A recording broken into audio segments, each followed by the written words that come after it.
Bismillahirrahmanirrahim. Assalamualaikum warahmatullahi wabarakatuh. Alhamdulillahirabbil alamin wassalatu wassalamu ala nabiyyina Muhammad wa ala alihi wa sahbihi wa man tabi'ahum bi ihsan ila yaumiddin. Alhamdulillah, bersyukur kepada Allah atas segala nikmat dan kesempatan dan karunia yang Allah berikan kepada kita hambanya, dan salawat kepada Nabi besar Muhammad sallallahu alaihi wasallam dengan lafaz Allahumma shalli Muhammad wa ala ali Muhammad. Baiklah ikhwati fillah, perkenalkan, nama saya adalah Ruli Prayoga. Saya sekarang berkuliah di Institut Agama Islam Tazkiyah Bogor. Pada kesempatan kali ini saya akan menjelaskan sebuah kajian tentang kajian pada mata kuliah usul fikih. Pada kesempatan kali ini saya akan menjelaskan tentang al-mujmal dan al-mubayyan. Apa yang dimaksud dengan al-mujmal dan al-mubayyan? Nah, saya tadi lupa menyebutkan bahwasanya NIM saya itu 21 10 10 10 32. Nah, jadi pada kesempatan kali ini, video ini ditujukan sebagai tugas pengganti ujian tengah semester pada mata kuliah Usul Fikih 2 bersama dosen kita, Bapak atau Ustadz dosen atau Ustadz Dodiari LC. Jadi, tema yang akan saya bawakan pada kali ini berjudul Al-Mujmal dan Al-Mubayyan. Nah, kita masuk dulu di definisi atau pengertiannya. Pertama itu Al-Mujmal. Al-mujmal secara etimologi itu artinya adalah sesuatu yang belum jelas. Jadi dapat diartikan al-mujmal itu suatu lafaz yang belum jelas maknanya atau artinya, yang tidak dapat menunjukkan arti sebenarnya apabila lafaz ini tidak disyarah atau tidak dijelaskan.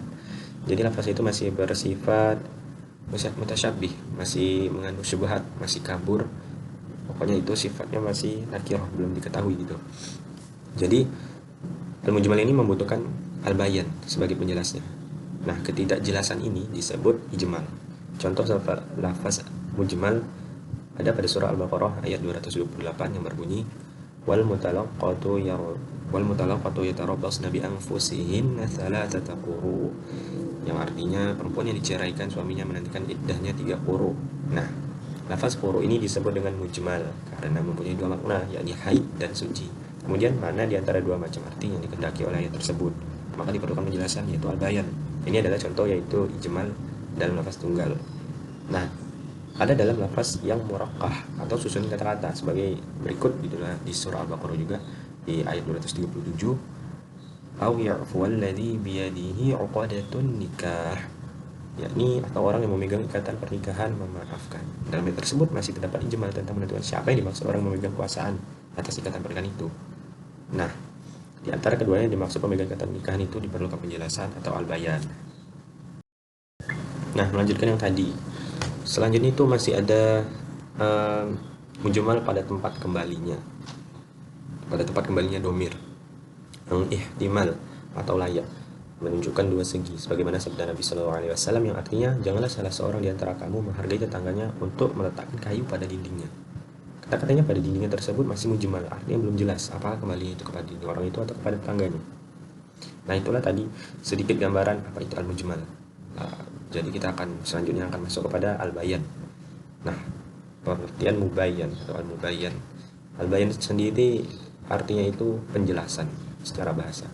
Nah, secara etimologi atau secara istilah, al-bayan itu adalah lafaz atau susunan yang menjelaskan lafaz, atau maksud itu al-bayan itu adalah lafaz yang menjelaskan al-mujmal tadi yang tidak jelas itu. Mubayyan ialah lafaz yang terang maksudnya. Jadi al-mubayyan itu karena sudah dia itu memang penjelasan, maka sifat itu menjelaskan yang di luarnya atau menjelaskan sesuatu yang disandarkan kepadanya. Makanya al-mujmal itu memerlukan al-bayan sebagai penjelasnya. Jelasnya dalam dalam ungkapan disebutkan al-bayan ialah mengeluarkan sesuatu dari tempat yang sulit kepada tempat yang jelas. Seperti tadi lafaz-lafaz pada ayat Al-Quran yang belum jelas maknanya apa. Makanya terkadang kita dapati ada para ulama kita menyampaikan bahwasanya sunnah atau hadis-hadis Nabi Sallallahu Alaihi Wasallam itu sifatnya sebagai bayan, penjelas, mubayyan, penjelas ayat-ayat Al-Quran. Sebagaimana tentang sholat, tentang zakat, tentang warisan, tentang segala macam yang disebutkan di alam Al-Quran itu sifatnya masih ijmal atau mujmal, maka memang benar berarti Maksudnya itu memang benar, berarti sunnah Nabi Shallallahu Alaihi Wasallam itu fungsinya memang sebagai penjelas. Maka Nabi itu diutus memang sebagai pemberi penjelasan. Litubayyina linnas. Beliau itu diutus untuk memberi penjelasan litubayyina linnas kepada manusia la'allahum yatafakkarun. Kepada mereka atas apa yang mereka sampaikan sehingga manusia itu berpikir. Itu dalam salah satu ayat di Al-Qur'an. Nah, kita masuk ke ada lagi pembagian, namanya itu pembagian mubayan. Seperti firman Allah Subhanahu wa taala, barang siapa yang tidak dapat memilih binatang kurban hendaknya ia berpuasa. Maaf awan. Yang pertama itu ada mubayan dengan perkataan, sebagaimana di surah Al-Baqarah ayat 196, yang artinya barang siapa yang tidak dapat memilih binatang kurban hendaklah ia berpuasa 3 hari dalam masa haji dan 7 hari apabila kamu kembali. Yang demikian itu 10 hari sempurna. Mungkin ini ayat ini telah masyhur karena kita kebanyakan sudah pernah menghafal ayat ini. Nah, lafaz 7 dalam bahasa Arab sering ditujukan kepada banyak, yang diartikan lebih dari 7. Untuk menjelaskan 7 yang sebenarnya, Allah iringi dengan firman-Nya 10 hari yang sempurna. Penjelasan 7 sebenarnya dalam ayat ini adalah dengan ucapan. Maka dari ayat itu sebenarnya sudah jelas, karena ayat ini berarti tidak membutuhkan bayan lagi karena sifatnya memang sudah jelas gitu. Lalu ada al-bayan dengan perbuatan, seperti penjelasan Nabi Sallallahu Alaihi Wasallam pada cara-cara sholat dan haji. Seperti sabda Nabi yang masyhur dalam hadis, Nabi mengatakan, "Shallu kama ra'aitumuni usolli." Sholatlah kamu sebagaimana kamu melihat saya sholat, kata Nabi Sallallahu Alaihi Wasallam. Hadis ini diriwayatkan oleh Imam Bukhari. Nah, al-bayan yang ini bersifat perbuatan, karena Nabi langsung mencontohkan di depan para sahabat bagaimana tata cara sholat yang benar gitu kan. Lalu ada selanjutnya itu al-bayan dengan isyarat. Misalnya penjelasan Nabi tentang jumlah hari dalam 1 bulan. Nah, beliau itu mengangkat 10 jarinya 3 kali, yakni 30 hari.